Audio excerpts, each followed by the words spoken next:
2027 সালে যারা মাধ্যমিক পরীক্ষা দেবে তাদের জন্য আজকের ক্লাসটা অত্যন্ত গুরুত্বপূর্ণ, কারণ আমরা আজকের এই ক্লাসে ইংলিশ সেকেন্ড সামেটিভ ইভ্যালুয়েশনের যে সেটগুলো ডাফ এন্ড দাঁত কোয়েশ্চেন বাঞ্চে আছে সেগুলো আলোচনা করতে চলেছি। পেজ নাম্বার 285 তোমরা ডাফ এন্ড দাঁতের কোয়েশ্চেন বাঞ্চটা খোলো এবং উত্তরগুলো এবং অ্যানালিসিস বিশ্লেষণ সম্পূর্ণভাবে ভালোভাবে দেখে নাও। পেজ নাম্বার 285 কমপ্লিট সলিউশন, যেটা তাতে যে স্কুলটার দিয়ে শুরু হচ্ছে সেকেন্ড সামেটিভ ইভ্যালুয়েশন সেটা হচ্ছে Barrackpore government high school. Seen পোর্শনে যেটা দিয়েছে সেটা হচ্ছে the big half moon.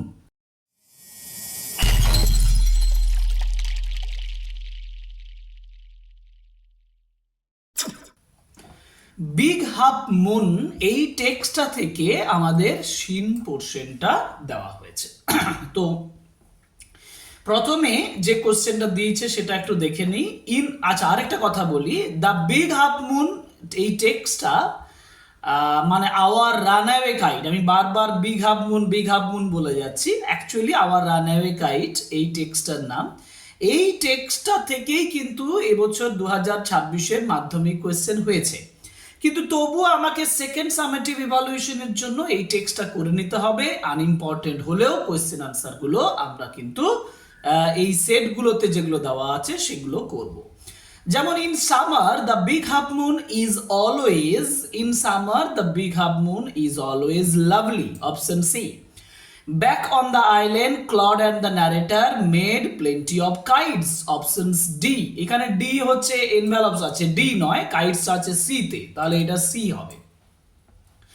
And the kite was patched with a letter, options B। ঠিক আছে, এবার স্টেটমেন্ট এবং রিজন মানে বক্তব্য এবং তার কারণগুলো আমাকে লিখতে হবে। যেমন বক্তব্যে বলা হয়েছে the narrator's elbow went through the kite, ন্যারেটরের যে কনুই সেই কনুইটা কাইটের ভেতরে মানে ঘুড়িটার ভেতরে প্রবেশ করেছিল। এর রিজন কি হবে? এর রিজন হচ্ছে যে the narrator tripped and fell over the rocks. এই যে লিখেছি দেখো, see tripped and fell over the rocks. Number 2 যেটা স্টেটমেন্টে বলা আছে, Claude and the narrator hurried to fix the kite. Claude এবং ন্যারেটর তারা যথেষ্ট তাড়াতাড়ি করেছিল এই কাইটটাকে ফিক্স করার জন্য।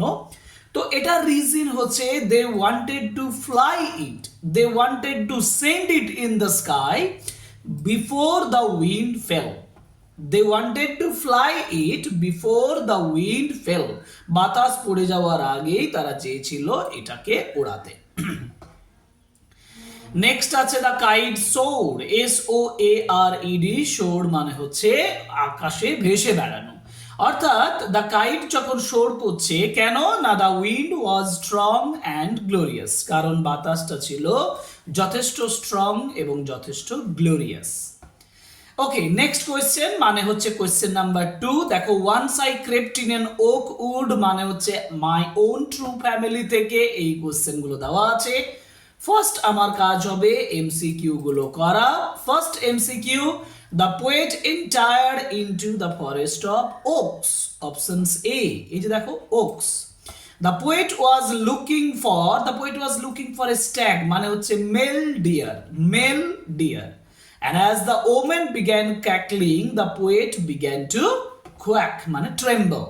Quack মানে হচ্ছে কাঁপুনি, tremble মানে হচ্ছে কাঁপুনি। ঠিক আছে। Question number 1, when did the poet come twice awake? কবি কখন দুবার জেগে উঠছেন? Twice awake. তো when the old woman opened her bag, যখন old woman তার ব্যাগটা খুলেছিল। When the old woman opened her bag and she began to cackle, সে যখন কিলকিল করতে শুরু করেছিল, the poet came twice awake. ভালোভাবে দেখো, কোশ্চেনটা খুব সিম্পলি আমি উত্তর লিখেছি। When the old woman opened her bag and she began to cackle, the poet came twice awake. And next question হচ্ছে, how did the old woman look? Old woman কেমন দেখাচ্ছিল? The old woman looked old. Old woman looked old কারণ old woman ওল্ডই হবে, তাই না? Old woman looked old and she was trembling with a knobbly stick, কারণ সে কাঁপছিল একটা কম্পমান লাঠি নিয়ে। And she wore torn clothes, torn মানে হচ্ছে ছেঁড়া ছেঁড়া কাপড় সে পরেছিল। এই হচ্ছে সিন পোর্শন। আমাদের এরপর আনসিন পোর্শনে যেতে হবে। আমরা আনসিন প্যাসেজটা একটু ভালোভাবে পড়ে মানেটা বুঝবো। Piyali Basak, a 31 years old from Hooghly চন্দরনগর, নাকি চন্দেরনগর বা চন্দরনগর, অন সানডেতে মর্নিংয়ে conquer the mount Everest almost without supplementary oxygen. কোনো সাপ্লিমেন্টারি অক্সিজেন ছাড়াই হুগলির চন্দরনগরের 31 বছরের বয়সী পিয়ালি বসাক সে মাউন্ট এভারেস্ট জয় করেছেন। Piyali, a primary school teacher in Chandannagar, achieved her dream. তার স্বপ্নটা তিনি অ্যাচিভ করেছেন চন্দরনগরের একজন স্কুল টিচার হিসাবে।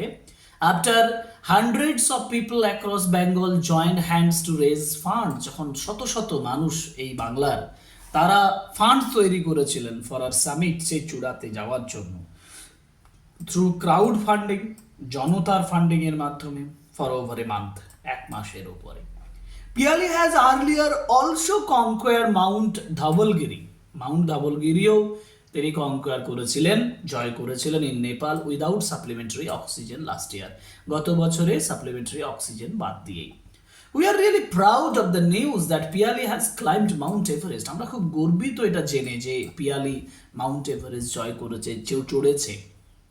It was only possible, এটা সম্ভব, as a large number of people including school children সহ প্রচুর পরিমাণ মানুষ donated money to fulfill her dream, তার স্বপ্ন পরিপূর্ণ করার জন্য তারা তাকে অর্থ প্রদান করেছেন, অর্থ ডোনেট করেছেন, দান করেছেন। Said Kalyan Chakraborty, secretary of the Giridoot, এই মাউন্টেনিয়ান অ্যাসোসিয়েশনের যে সেক্রেটারি কল্যাণ চক্রবর্তী বলছেন। According to several summit reports, অনেক সামিট রিপোর্টস মানে চূড়ার যে রিপোর্ট সেগুলো অনুযায়ী, মাউন্ট এভারেস্টের রিপোর্ট অনুযায়ী, over 4000 people have compared the highest peak so fur. 4000 মানুষ তারা জয়লাভ করেছে, তারা অ্যাচিভ করেছে ওই হাইয়েস্ট পিক, উচ্চতম শৃঙ্গটা, but only 200 of them were able to climb it without supplementary oxygen. কোনো সাপ্লিমেন্টারি অক্সিজেন বাদ দিয়ে 200 জনের মতন একমাত্র তারা সফল হয়েছে ক্লাইম্ব করতে। If Piali finally gets a certificate of conquering the peak without supplementary oxygen, যদি অক্সিজেন বাদ দিয়ে চড়ার যে সার্টিফিকেট তিনি যদি পান, she would be the first Indian woman on the list, তিনি হবেন প্রথম ভারতীয় মহিলা লিস্টে। And after doing her graduations in mathematics A graduation করার পরে, she took basic and advanced course at the Himalayan Mountaineering Institute in Darjeeling এ Himalayan mountaineering ইনস্টিটিউটে তিনি অ্যাডভান্স কোর্স করেছেন। অন অক্টোবর 1, 2021, 2021 পয়লা অক্টোবর, Piyali conquer the 7th highest peak in the world. 7th highest peak তিনি conquer করছেন, যেটা Dhaulagiri, without the use of oxygen cylinder বাদ দিয়েই। So Piyali lives with their mother and retired father in চন্দরনগরে তার বাবার সঙ্গে, রিটায়ার্ড বাবা এবং তার মায়ের সঙ্গে তিনি বাস করেন। নাও ট্রু ফলসের কোয়েশ্চেন দিয়েছে। Over 4000 people have conquered Mount Everest without supplementary oxygen. এটা কিন্তু ফলস স্টেটমেন্ট। কেন?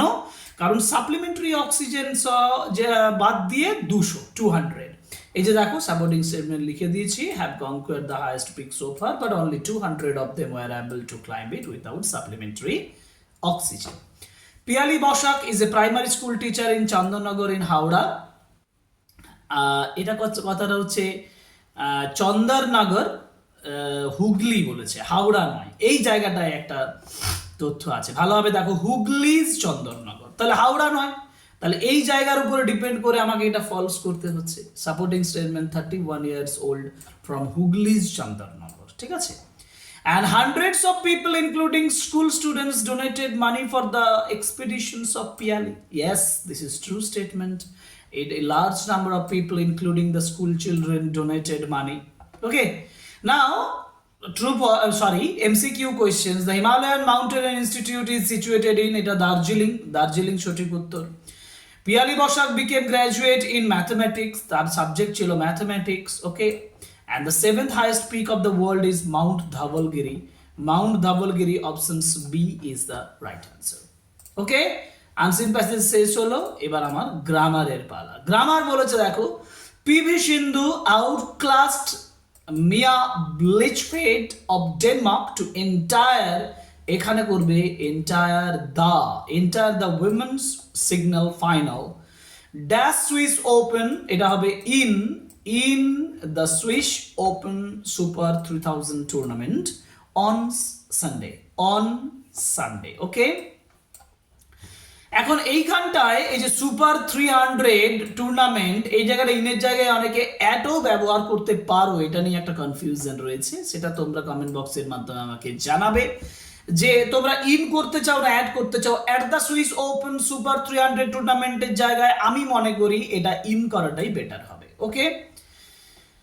Next, what a shocking sight, এটা অ্যাসার্টিভ সেন্টেন্স বলেছে। হোয়াট এ শকিং সাইট, এটার অ্যাসার্টিভ সেন্টেন্স হবে it is really a shocking sight বা it is a very shocking sight, এটা assertive sentence. আর my friend Biplab lives in Murshidabad, where দিয়ে প্রশ্ন করতে বলে, দেখো কোয়েশ্চেন ইউজিং হোয়ার, মানে প্রশ্নটা যেহেতু লিভস আছে মানে সেন্টেন্সটাতে, তাহলে ডাজ দিয়ে হবে। Where does your friend Biplab live, where does my friend বলেছে, ওই জন্য প্রশ্নটা যখন করবে তখন ইয়োর ফ্রেন্ড হয়ে যাবে, তবে তো মাই ফ্রেন্ড দিয়ে তুমি উত্তর লিখতে পারবে। Where does your friend Biplab live, question mark. এবার আছে ফ্রেজাল ভার্ব রিজেম্বলস হচ্ছে takes after and will soon begin হচ্ছে সেট ইন মানে শুরু হওয়া, ওকে। এই হচ্ছে আমাদের গ্রামার পোর্শন। গ্রামার পোর্শনের পরে আমাদের যেটা থাকে সেটা হচ্ছে রাইটিং পোর্শন। আমাকে একটা শর্ট স্টোরি লিখতে বলেছে, ভালোভাবে দেখো শর্ট স্টোরিটা একটু পড়ি পয়েন্টসগুলো। এবং two friends set out for টাউনের উদ্দেশ্যে দুজন ফ্রেন্ডস বেরিয়ে পড়েছিল। পাসিং থ্রু এ ফরেস্ট, জঙ্গল দিয়ে যাচ্ছিল। বিয়ার কেম, তাহলে টু ফ্রেন্ডস এর বিয়ারের স্টোরি দিয়েছে। One instantly climbed up a tree, একজন গাছে চড়ে গিয়েছিল। Others lies on the ground as dead, bear comes and smells, bears এসেছিল এবং স্মেল করেছিল। টেক্স ফর ডেড, মৃত হিসাবে ধরেছিল। ফার্স্ট ফ্রেন্ড গেটস ডাউন, প্রথম বন্ধু গেট ডাউন মানে নিচে নেমে এসেছিল। Asked what the bear whispers, second friend reply, second friend কি উত্তর দিয়েছিল। এখন এটা তো আমরা সবাই জানি, ছোটবেলা থেকে করে এসেছি, টু ফ্রেন্ডস অ্যান্ড বিয়ারের স্টোরি। আমি তোমাদের মাধ্যমিক পরীক্ষার জন্য একেবারে সুন্দর করে একটা রাইটিং লিখে দিয়েছি, তোমরা এই রাইটিংটা ফলো করতে পারো। চলো দেখি রাইটিংটা একটু দেখে নিই। টু ফ্রেন্ডস অ্যান্ড এ বিয়ার, এটা তুমি হেডলাইন দাও এবং তারপরে লিখো যেটা টু ফ্রেন্ডস। আমি জাস্ট একটু রিডিং দিয়ে দিচ্ছি, তোমরা লিখে ভালোভাবে প্রিপারেশন করবে এটা। Two friends were traveling to a town through a dense forest. They had promised to help each other in times of danger. Suddenly, a huge bear appeared on the path. One of the friends, being selfish and afraid, quickly climbed up a nearby tree to save himself. The other friend, not knowing how to climb, lay down on the ground and pretended to be dead. The bear came close, sniffed his body, and thought he was lifeless. So, it slowly went away. After the bear had left, the first friend climbed down and asked what the bear had whispered in his ear. The second friend replied that the bear advised him never to trust a friend who deserts another in danger. Okay, so moralta hocche a friend in need is a friend indeed. আমরা আলোচনা করলাম page number 285 complete solution ডাফেন that question bank 2026 Madhyamik পরীক্ষার জন্য second summative ইভালুয়েশনের first set. আশা করি তোমরা এই সেটগুলো ফলো করছো এবং ফলো করবে। আজকের এই সেটটার পরে নেক্সট সেট নিয়ে খুব তাড়াতাড়ি আসবো। এখানেই শেষ হচ্ছে আজকের class. Thank you very much, good bye.